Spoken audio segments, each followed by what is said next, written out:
of the areas that we can look at, obviously, is budgets and SEO, lead generation, and some of the things that we look at in terms of hotelier conversations will be around what are the key expenditures that we are going to do.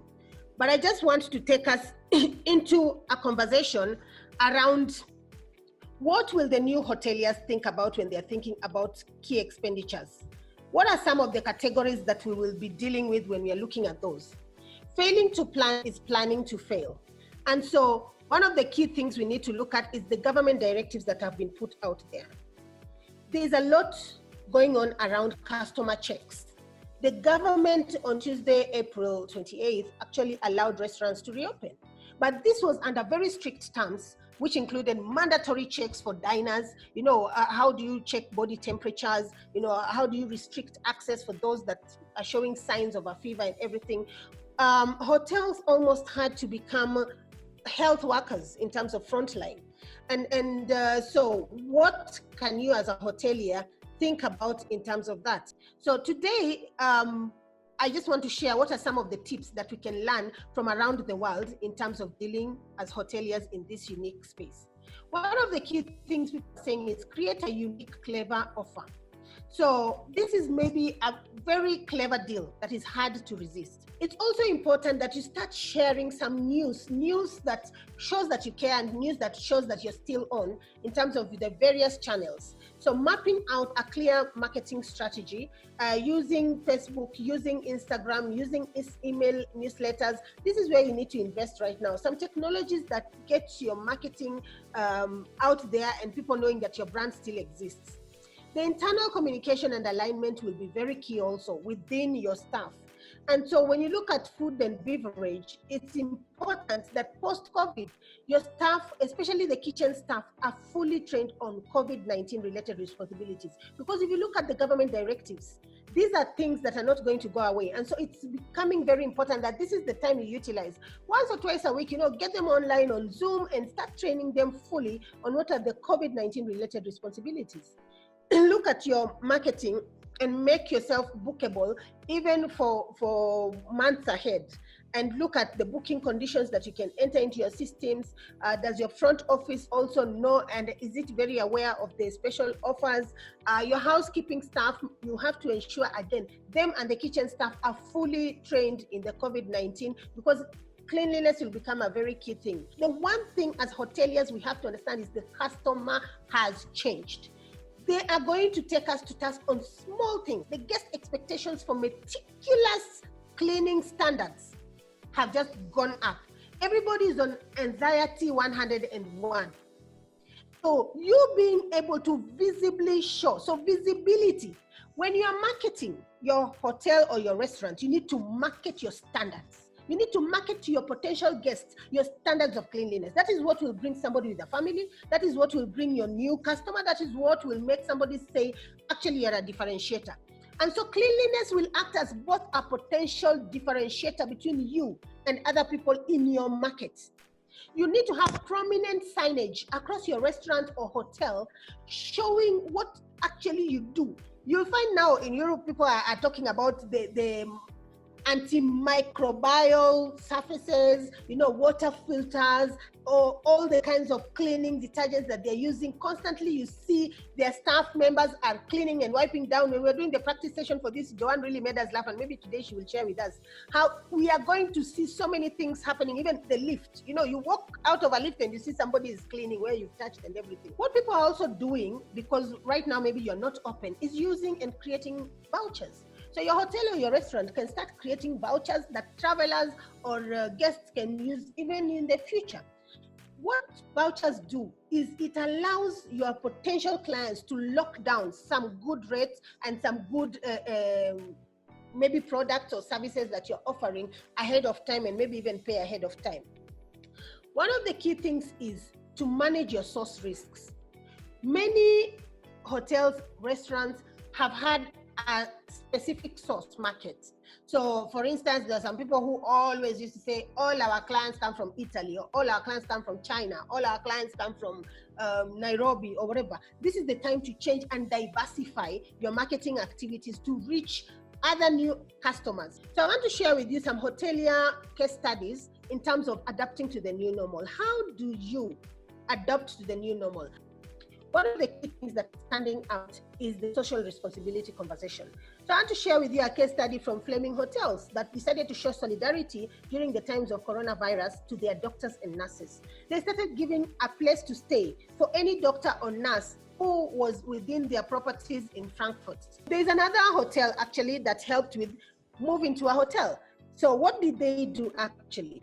They found that this hotel in Sweden found there was nobody now coming in to take on their rooms and everything. So they formed a brand new collaboration with another organization to transform all their empty hotel rooms into homes for people that urgently needed a long-term place to stay.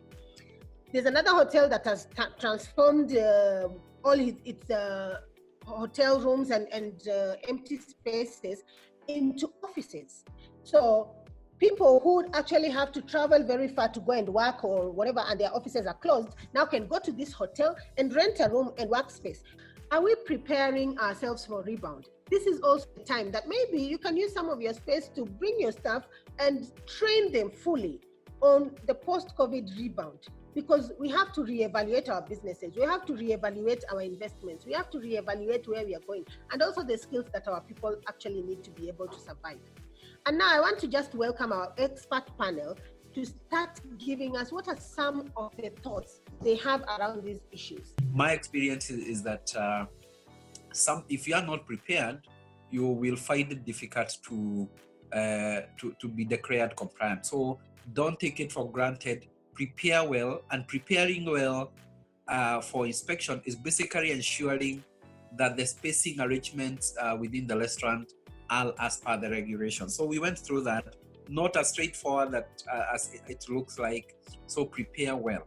The big issue is, as I said, spacing of the tables and the seats. The regulations are very detailed, and I'm happy Sarah will be sharing the regulations after this. There is, for example, the requirement that the tables must be 6 feet apart, that only 4 people should fit within a 10 square meter space, and that the back to back of the chair, from one chair to the other, must be 1 meter.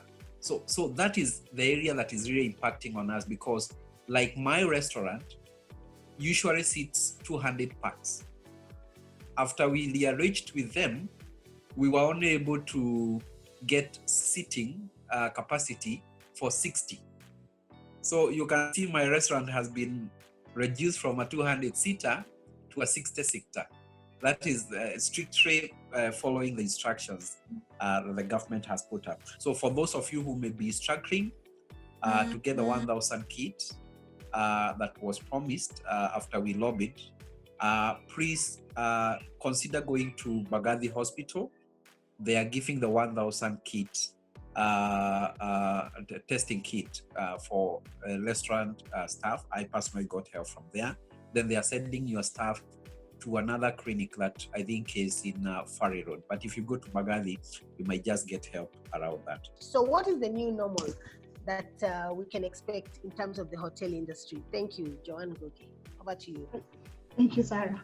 Now, the new normal for hotels going forward, actually, even by the time we were about to close around March, was if you see someone without a mask, you're actually worried. So it now has become so serious when it comes to cleanliness and disinfecting and all those things. So from when you get to the hotel, even through the security check, you expect to see some things. You expect to be sanitized yourself, and you expect the person who is checking you to have sanitized at the lobby level, in the lifts, in all public areas. So I think it will come to a point where you see, like now they have enforced the restaurants to have sinks where people can wash hands. For hotels, that has never been a requirement. No big hotel has ever had, like a sink in the restaurant. But now, if they're asking for 2, 3, then it's something that you'll have to look at. So things will have to completely change. And also, you'll also have to look keenly at protecting your customer data, because, as I said, from a competitive space, it's going to be very competitive from a presence and positioning perspective. So looking at it, we have to look at real time location trends. You have to capitalize on those customers, the total visitors, time spent, comparison. I know most people want to come in and out, but those are some of the areas that as a business owner or you in the hotel space, you possibly need to work or focus on. So you're looking at, in summary, from customer, from adapting measures that is able to capture this customer information, from using social tools to engage.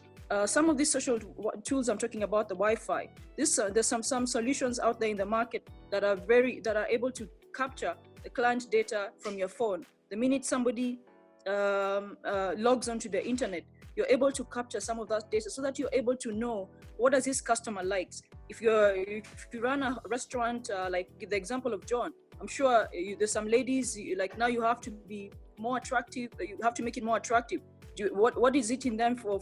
Can you introduce ladies' night on Wednesday, such that when you're having a meal as a value add, what you like to know if Sarah comes in or Joanne, what do they like? What cocktail do they like? And then you can capture that kind of information using these simplistic tools on technology that enables you to